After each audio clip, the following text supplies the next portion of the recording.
And welcome to Small Biz Matters, the half-hour program where you work on your business rather than in it. On stations right around Australia. Why is that going in there? Oh, I'm experiencing technical difficulties. Good job, I've got an expert with me today, all about cyberness and cybersecurity. That's right, we've got Gunnar Habitz coming back to us as one of our regular guests. It's always wonderful to have you back on the show, Gunnar. Thanks for joining us. Happy to be back, Alex. Now, we had an awesome show last time. We were talking quite a lot about the intricacies of the cloud and helping our small business listeners to understand why it's an important factor of your business. In fact, I would say one of the cornerstones, really, that you've really got to get your head around. I mean, there's data flying around. We are relying so heavily on the Google Drives and the OneBoxes and the OneDrives of this world to make sure that they're holding what is essentially entirety of our business, all of the data, all of the documents, all of the spreadsheets. We are really entrusting these companies, these third parties, with the cornerstone of our business. And sometimes you have to stop and think to realise that can be a little bit scary if you're not controlling it. And I think that what today is going to be about is helping people to understand what that beast is and how to control it, and really to make sure that you're as knowledgeable as you need to be with your business data to protect it, to control it, and to understand where it lives in a way. So welcome back to the program again. We're going to talk firstly a little bit about just a refresh on what we talked about before, which was essentially it's like one of those essay questions. In a paragraph, could you describe to me what the cloud is and why is it so important that small businesses have to get their head around it and understand it? Yeah, happy to do. Good to be back, Alexi. Thanks for the second invitation for this. So then, of course, we all in small business, we need to have cloud services. And cloud is not just a space somewhere where we cannot control where it is. The cloud is actually a set of data that we can put there, but also services around that we really have the chance to work this out, not only to store the data, but that it does something for us. And we are so much used to use little kind of apps like maybe a Calendly, only to have the possibilities for our clients to book meetings with us, that's synchronizing with all of our other items like Outlook Calendar, Google Calendar, whatever. And we need to trust that everything that's in the cloud, wherever that is, in most cases we don't even know where, that this is up and running, that it's there when we need it, and also that we have the capability to get it out of the cloud again. So then some people say, it's in the cloud, it's safe. Well, the cloud providers, they do everything that their service is up and running. And it's rather rarely that there are big outages happen on the big providers. And when it happens, then really a company like Amazon had it last year in March, a bigger outage on the S3. So then they're really doing everything that they can do in order to streamline their processes, find out what was the root cause, change everything so that customers gain back trust. Yeah. But I always say, what happens in Vegas stays in Vegas. So that's known. But what is in the cloud doesn't necessarily stay in the cloud. Logically, what we post somewhere, let's say even on Facebook or LinkedIn, might stay there even if you don't want it. If you've done something wrong, so therefore you need to pay attention what you do. But the biggest thing is, how can you get something out of the cloud? If you store your data, if you synchronize Google Drive, OneDrive, Dropbox, Box, all of them are synchronization services. So you have your data there. You maybe delete one file on your notebook and it's synchronized everywhere that it's gone. So if you don't have, like on Dropbox Business, the extended version history, then you might even lose the data, although it was in the cloud. Yeah, that's right, because what we forget to factor in is that when you're deleting files, you are deleting them from across all of your devices. So anybody who uses Dropbox will be familiar with that there's a synchronicity between all of the different data storage units that you have, and sometimes it's hard to get that back. And I know in our last program we touched on the fact that just because something is a data storage facility doesn't mean it's a data backup facility. And I think a lot of people make that mistake, and we don't recognise that. We just assume that this very, very, very important file, which is fundamental to our business, is always going to be available to us. So I remember last time, just as a way of protecting, making sure that your data is always available to you, you mentioned a concept which is called 3-2-1. Could you take us through that again? Yeah, indeed. So one of the backup providers that we are working with from a software point of view, Veeam software, therefore with 3-2-1, that means that you need to have 3 versions or 3 copies of your data in 2 different kinds of media, and one location should be off-site. Right, let's just do that from a practical point of view. I'm a small business owner. I've got some of my stuff in Google Drive. I've got some in Dropbox. There's some idiot client who's communicating with me through another facility, and it's all over the place. So when you say 3 different devices, are you suggesting that one can be in the cloud as a backup? Yeah, 3 different locations. That means I might have something locally on my machine when I'm somewhere with a client off-site that I have my relevant files with me. Right. I have some at a location maybe inside my offices around or even in my cloud. You're talking about like a terabyte drive that you buy from, for example, a retailer? Yeah, or a NAS drive, something like this. Mm-hmm. And one should be the backup that is residing in the cloud. So when something happens to your on-premise environment, a fire, a theft, simply not working anymore, that can happen, that at least you have another version of it. So then 3 times the same file. And I also think when you're creating something, when you're creating a business plan for your business on a regular basis, and especially now with the new financial year coming, why not saving it in a different version number so that then you don't risk an overwriting? So better have a bit of more number of files, but ensure that you can go back locally easily wherever you are using your smartphones, your tablet, whatever. And that is the three version of the file. 2 different kind of media in that sense means it can be on disk, it can be on cloud. Tape would be another one, but let's not go back into our grandfather's way of doing business. And one should be off-site, so that's quite logical when one building goes down, especially when you have maybe 1 or 2 locations that you're operating from. One can be your home office, one can be what kind of office location you have. Then it would be good to have it on both sides. Even a family member's home, even somebody else that you know very well that you can just say. Now, how often, from a small business perspective, how often would you say it's important to do that exercise of backing up? I suppose it depends how quickly and how frequently you go through files. Let's take it the other way around. The purpose of the small business usually is not taking care of the backup, but rather letting the business operating and running. Yeah. So then why should you even care actively doing it yourself? So the typical SME way of having an external hard disk, putting it on, pressing on a button, do something, take this with yourself, put it in your car, that is creating sometimes more risk, security risk, than it's really doing. So then a more automated solution that is doing the backup maybe once a day, the incremental versions only puts it into the cloud. Yes. Then you do not have to care, as long you can also test to get something out. So that's the important thing there as well. So it's almost as frequently as you can, but try and find a way that these can be automated, these systems, so that they're all happening in the background. Yes. But don't trust that piece of hardware that's in front of you, which is, you need to have those 2 places, because the one that you've got in front of you, that this little terabyte drive, it might be broken and you might not even know it. Quite often I've had clients who have tried to extract files out of these devices that they've assumed has been working functionally for months, only to find that it is actually broken. So they found out, luckily not the hard way, but everything else was backed up somewhere else internally on the computer. From my perspective as well, I want to make everybody aware of the amount of data that is in your email. We've all been functioning with email for probably close to a decade now. Try and think all those emails that have come from your accountant or have come from even your doctor, just very important, highly sensitive information. At the very least, your tax returns will be in there. I highly doubt they're not. And all of that is very sensitive. And if your email is not protected, either through a password protect on your laptop, or you might be using LastPass, which is great. But also when you open your emails, if your phone is not locked, for example, you leave it on a table somewhere and it's not locked. If you open up the email software, the app, do you have a double entry point? So do you have to do a fingerprint to get into it? Ask yourself that. If you've got anything other than higher than an iPhone 5, you should be putting a fingerprint opening function on your emails. Because I say this to people all the time, and I say, do you get emails from your accountant?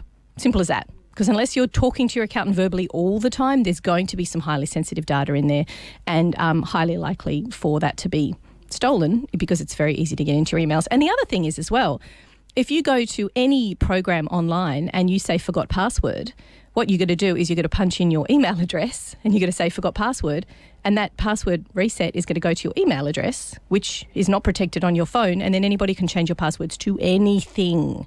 And it's only a matter of going through your browser history to work out what sort of things you do log into. So think about that, everyone. If that's the one takeaway today, then think about what is your backup and security functionality like for your programs that you use every day. Yes, Very and important. there's more and more applications who need to have multi-factor authentication, so that in order to to go into some kind of application, I might to go back into my Google Authenticator and Yes. put something out of this in it. Yes. And that is on one side looks like it is a hassle to do. On the other side, it's good to do because it prevents others from getting into. And it's also even good to use various kind of email accounts, especially those different ones for all of the mailing, all of the advertising and so on, for downloading some stuff. So not that the same one, because when that gets hacked, as you mentioned, then you have in trouble. And anyway, on email, many people believe when you use email services which are in the cloud, like an Office 365, Gmail and so on, that it's there, therefore it's sure, and when I need something, I get it. And that's a bit tricky anyway. So it's not. So I'm using privately as well Office 365 because I love the business flavor of it. Yes, and so the it's functionality. not only large, but really the functionality and security is a bit higher. But even if something would be, if I delete something and it's not there anymore, and I realize there was an email, it was important, it's not in the junk, how to really get that out. So then Office 365 is not meant and designed for restoring the data that much. But there are tools behind that can create this in a way that it's easy to retrieve. So if we're really stuck in a situation, is that an IT management consultant that we engage with to try and get some support with? Yes, and here we come to an interesting point. So in the past, let's say 20 years ago, when small business would buy infrastructure for, let's say, PC server, whatever, an IT reseller would sell it to them because they have the close proximity and can guide, can advise. In the meantime, these IT resellers move from being a box-moving retailer or reseller over value-added reseller into managed service providers who really take care, especially of small businesses, because they need somebody to have the break-fix topics, in the sense of I have an issue now at 3:30, so I need somebody to fix it still today. So that is what MSPs are doing.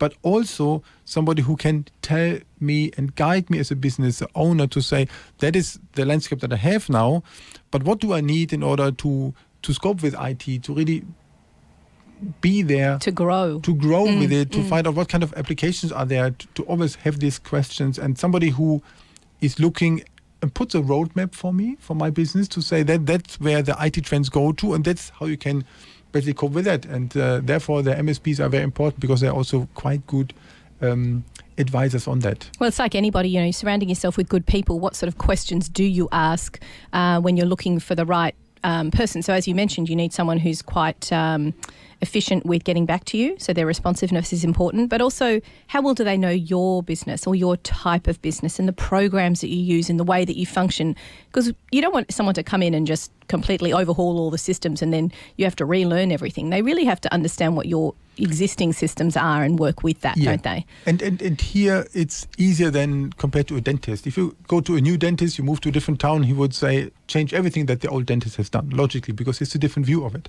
But here it's different. When you are, for example, you are a small business in the legal area, so then you would find out which of the managed service providers around me, which is at least it's not too far away, cover similar kind of companies that I can talk to even them and say, does it make sense? Many of the MSPs are also in referral-based organizations that I can really build trust first before engaging with them. And that then really shows that it can be a very good partnership. And I like your point about keeping it local, which is one of the things we really focus here on Small Biz Matters as well. We're going to take a quick break here on Triple H 100.1 FM. We'll be back after these community service announcements. You are listening to Small Biz Matters, and my name is Alexi Boyd. We'll be back after this. And welcome back to Triple H 100.1 FM. My name is Alexi Boyd, and we are here talking all things cybersecurity and interactivity with our data in the cloud and all those fabulous words that for some people are completely meaningless but need to be quite importantly thought of as a small business. We're here with our special guest, Gunnar Habitz from Keep It Safe. Just before the break, we were talking a little bit about what is the cloud, where your data is, how you can keep it safe, some top tips on ways to manage all of that stuff as well. So, Let's talk about, I love this, the pizza. And everyone's going, we're talking about cybersecurity. Why are we suddenly talking about pizzas? Tell me about the pizza. Yeah, so then I love this example for a simple reason. We all have heard about the term as a service. So everything can be as a service. I mean, desktop as a service, software as a service. But if you really take it from a little bit backwards, if you would like to create your own pizza at home, you need to do a lot of stuff. You need to get all of the ingredients. You need to even put everything on the plates on it, and everything you do yourself. So that is what you would call, an IT point of view, that's the on-premise, your own server. You install all of this, and it's all running there, and it's yours. You have it in your hand.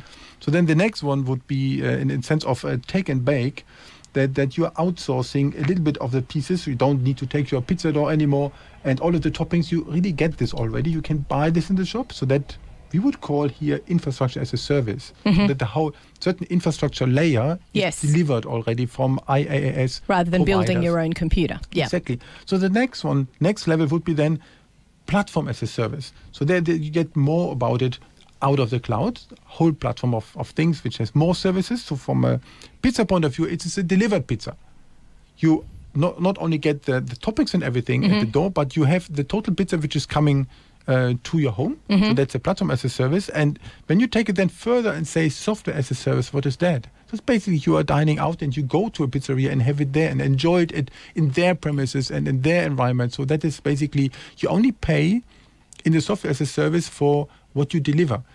Not necessarily that you have it in your hands anymore, but you get the service. And that is the big trend that you see also in all of the IT areas. When maybe 10 years ago, you wanted to get the Microsoft Office, you bought it. Let's say you bought the license. Yeah. Or you bought the box. Use it. You have the box. You can use it for 10, 20 years as long, let's say, it's supported and safe.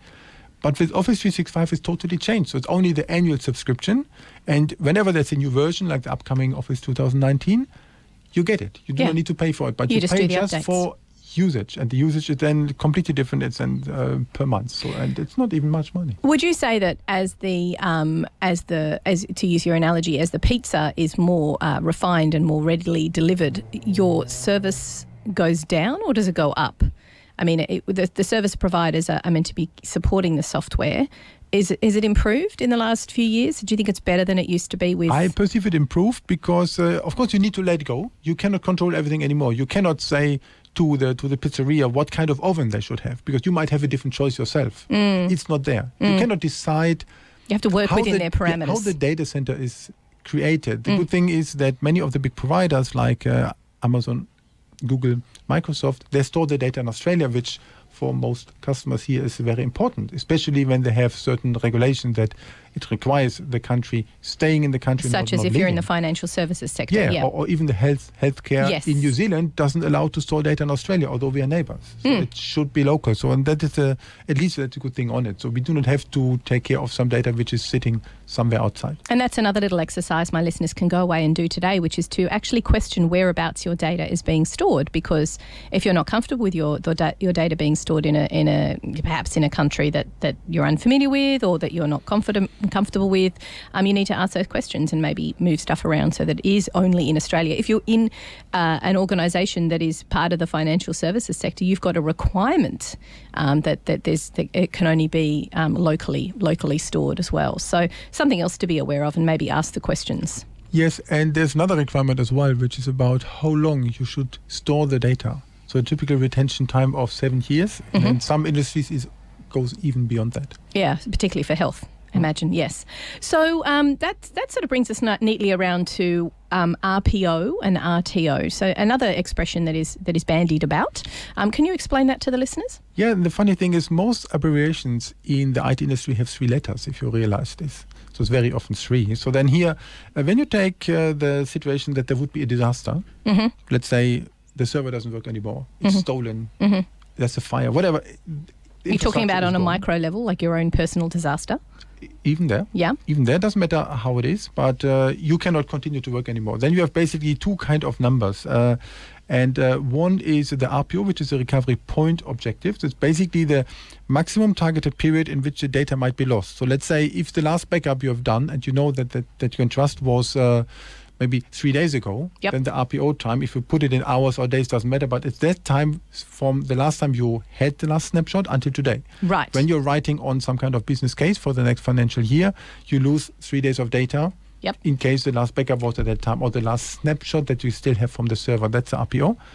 And the other one is the RTO, the recovery time objective, to say, by when are you ready again? So how long does it take to get back into this? Wow, these are Get really back into the data. These are And really you're sitting in- abbreviations we Yeah. need to be familiar with. This is something we should be writing into our business plans, isn't it? Yeah, and you're basically, with your disaster, you're sitting exactly in the middle. So then the business continuity plan really need to have that. So depending the business you are in, it can be different kind of requirements that you have. Of course, larger organization with large IT teams, they can make these two variables rather small. Mm-hmm. So when they run their backup really with full snapshots on a daily basis or even faster, Mm-hmm. then they don't lose that much, because always the question is, how much does it cost in terms of effort, time Man hours. to get back what you lost? Not only And to redo it, but then also the time that it takes to find and work out where the hell it's gone and get it back or rewrite it or whatever it is that you do.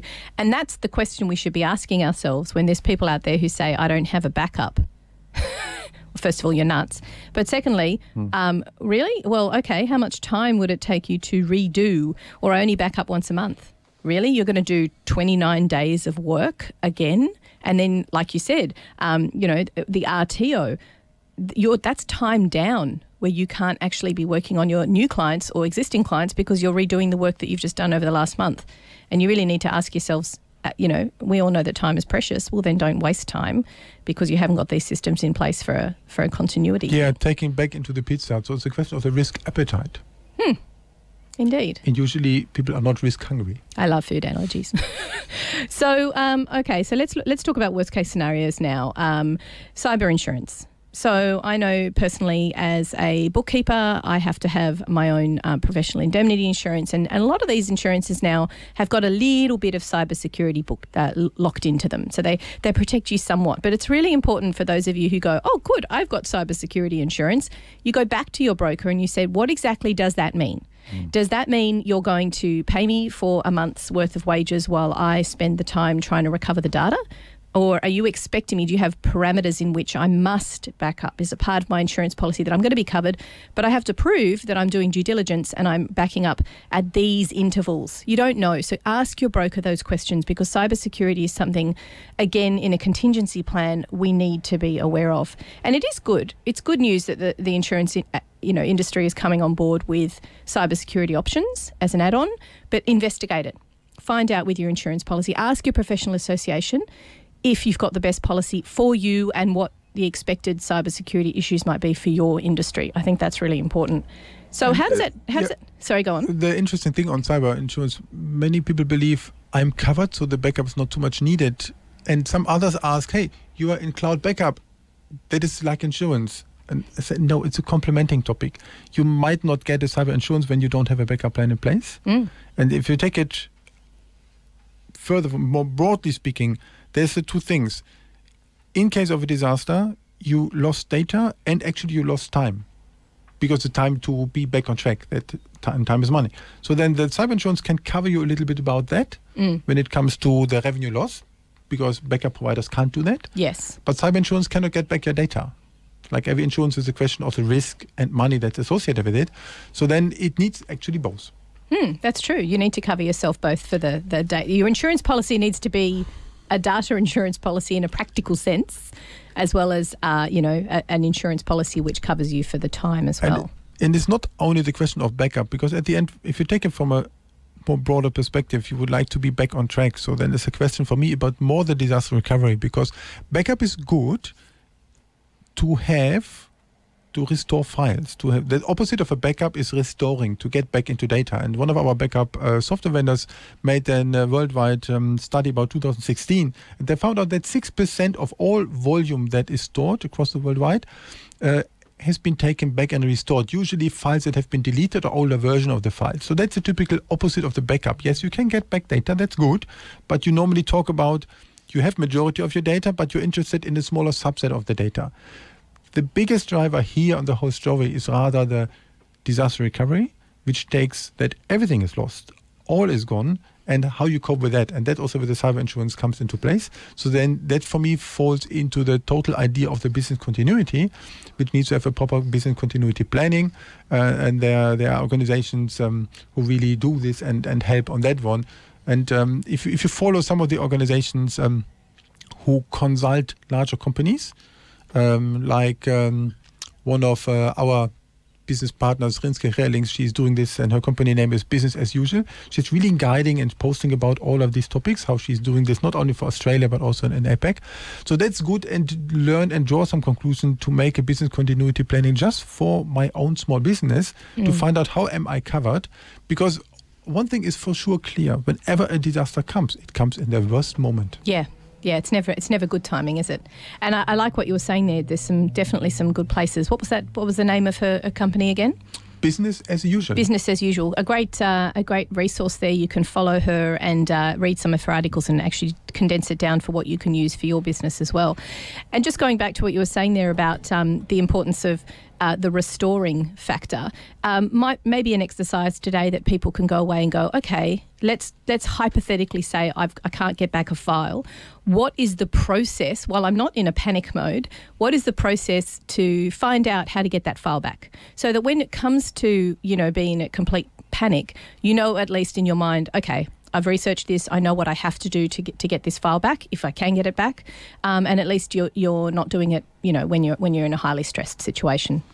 That's another thing you can research. And I think most of us went through this, that we lost a file, that we wrote on something. I'm publishing, so then I remember some articles I wrote and simply lost some years ago. So then, when you go through this and you learn how can I prevent this, that is more sharpening the mind compared to simply seeing it from a probability point of view. Yeah. It will happen. Yeah. And on a day-to-day level, if you're creating a new Word document or a new Excel file, the first thing you do is write the title. The second thing you do is save it. And then you start doing the content. A number of times I've had my daughters produce like pages and pages of work for an assignment. It still says document 1 at the top of the page. I'm like, save, quickly, save. That's another big thing that people do if they, if the computer crashes or runs out of batteries or something like that. So let's take it through some really, I love this, worst case scenarios. Let's do some real examples of complete disasters. So ransomware attacks are a really good example of that. I personally know 3 or 4 people who have been attacked by ransomware, and luckily I've also known a very good IT consultant locally who's managed to get that ransomware out. There's no guarantees though, because they're getting more and more sophisticated, aren't they? Yeah, indeed. And there's one interesting thing. Ransomware attacks are coming, especially in English-speaking countries, a bit more often. Because they are coming not through to the infrastructure, but very often they come onto the PCs, notebooks, clients, whatever, because of the human element behind that. So then you read this email, which really looks like, that came from Apple with my Apple ID. But how can I really find out that it's strange? So coming from a non-English speaking country, it's more obvious because they're very often grammatically bad translated. So that's not good. That you see that it's not proper. Yeah. And the most important thing, when you have doubts, take with your mouse, hover over a link, not press on the link, because it's more likely that the link shows something like apple.com or whatever, but at the end it's not. So then you can see that it's a very, very long URL. The tricky thing is, on a smartphone or tablet, you can't hover over. So don't open anything if you're not sure. Nope. Yeah. Open it, or look these kind of email rather on a PC with big cautious on it, and in doubt, don't do it anyway, because whoever wants something from you will find the right means to transport it to you. Every bank, telco provider, insurance, whoever, they would not call you dear client, but rather with a real name. So it's more obvious. They might even put whatever kind of a number there. So that's the first thing to pay attention to. But then when it simply happens, I remember one of our MSPs had an interesting lesson. There was a client that they had about 10 PCs, and they have been hacked. So there was this traditional red element which simply then says skull and crossbones, that you have to pay in fractions of a Bitcoin to get this off. Yeah. So that particular one was $400. And our MSP, managed service provider, thought, okay, just for education purposes for his technical team, what happens if we pay? Yeah. Just to find that out. Because at the end, the ransom ransomware programmer, which are, of course, people who don't follow strict ethics in the way that we understand it, because otherwise they wouldn't do it. They encrypt all of that. You pay this, and in this particular case, he told me that it has been decrypted.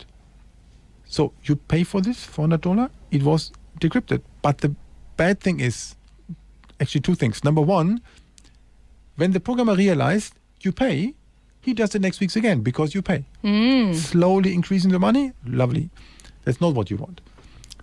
And the second one, that particular company has been affected actually twice. There was another group of 5 PC which have been affected. It looks a little bit different. Was not $400, was $2,000. And that's a different game. So then, and that really is also the advice that you can see from many organizations to say, don't pay that. Well, these are the examples where people had clicked on it within... Yeah, right. It came in. And the interesting thing is it's not only the PCs which are affected, but also other devices which are somehow connected to the internet. Take a fax machine. Yeah. Printers.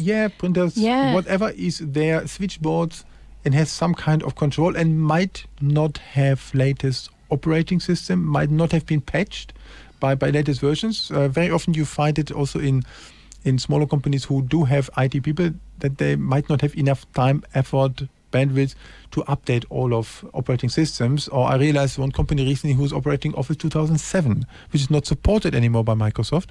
So then also Office can be vulnerable.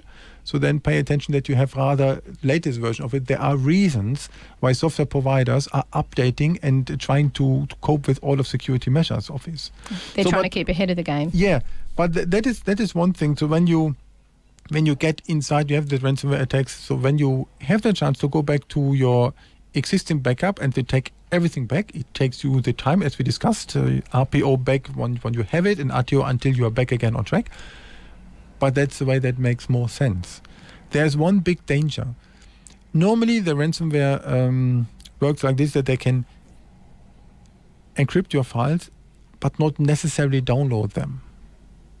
Oh, I see. Okay. But they can they can block you from getting to them. Yeah. I can block me that I cannot get access into it, but it doesn't mean that they can have the files. Okay. But there's one trend. As we move more and more to the cloud and we have cloud-based services, imagine only that your email stored at a cloud mail provider, whoever that might be, can be attacked by ransomware.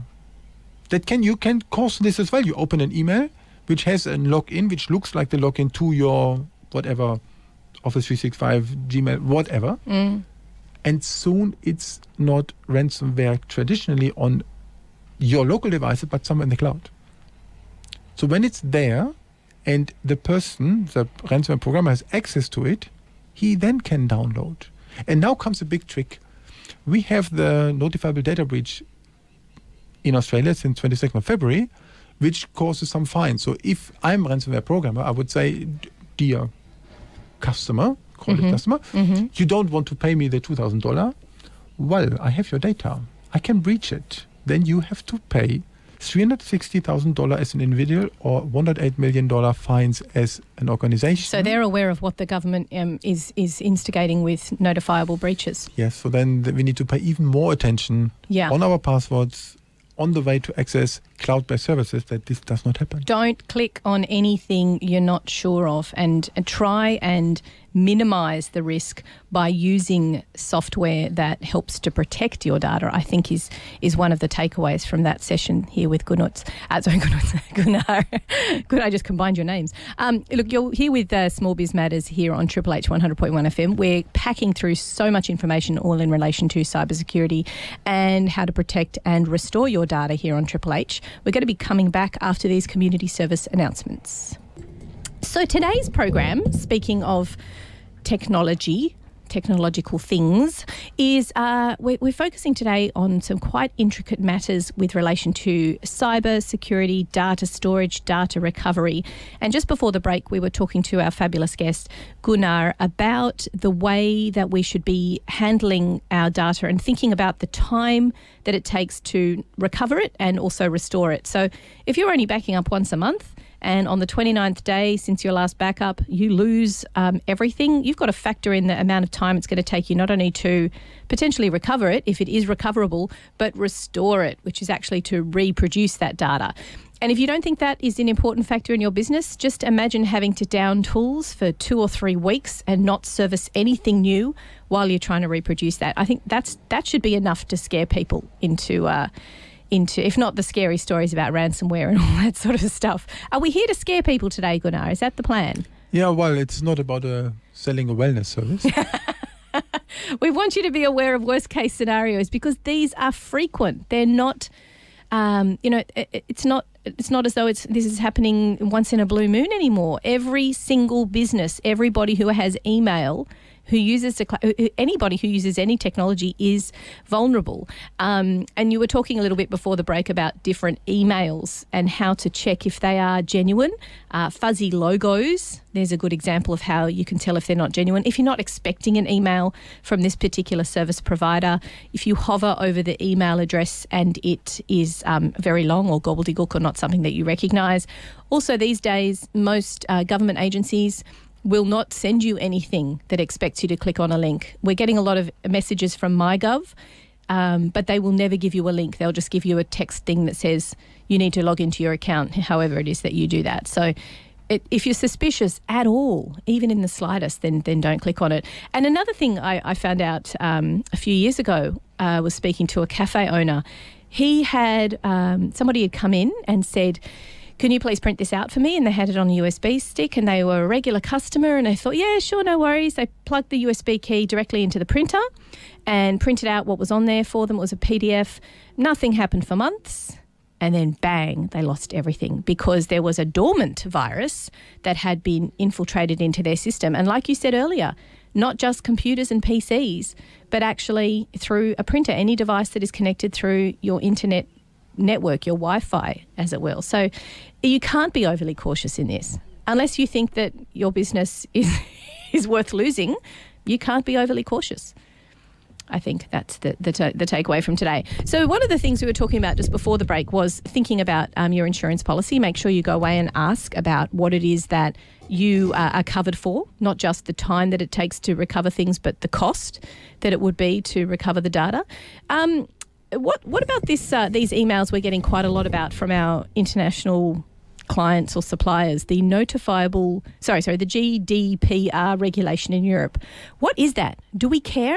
Why are we getting these emails? They seem to be spamming quite a lot. Yeah, that in particular happened the last couple of weeks that every kind of software vendor that we somehow subscribe to their services, let's take a MailChimp as an example to send our newsletter, or everything that you, whenever register for newsletter, they come back and say, in order to get your service again, please, due to the GDPR, please press again and opt in again. So the GDPR stands for the General Data Protection Regulation in Europe. It's a regulation, so it's already automated into law since 25th of May 2018. That goes much further than our notifiable data breach that we have in Australia. And really? Yeah, and covers various items. And many people say, that's Europe. Well, not actually. It's number one, it's European Union and a bit more, so 3 countries more. It's not the total Europe as such. Is it Britain? Is it England? Because it is still okay until they completely extract themselves. Well. Yep. But the point here is more, and then the question would be even, does it mean somebody who is a citizen from there is covered or not? But it's more the territory approach to say, if I'm an Australian business owner, I'm subscribing for a newsletter of an Australian provider, telco provider, for example.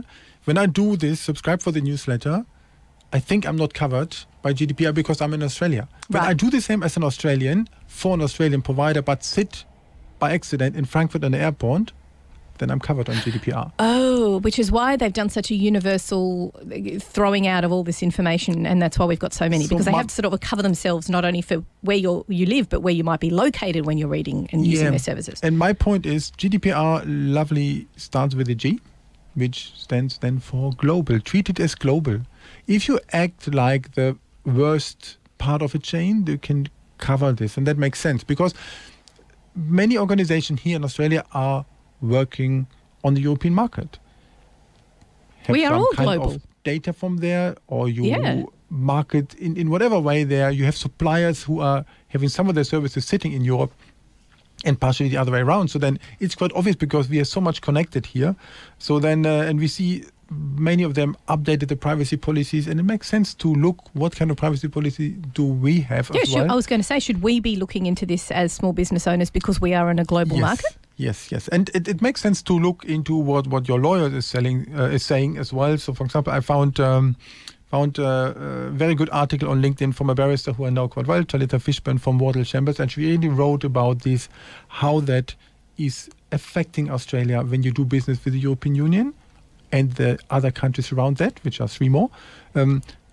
How does it affect us? What do we have to do? Because GDPR covers various items. It covers as well the topic of a data breach. The only difference to the Australian one, in Australia, the law says you need to report the data breach within 30 days after it happens.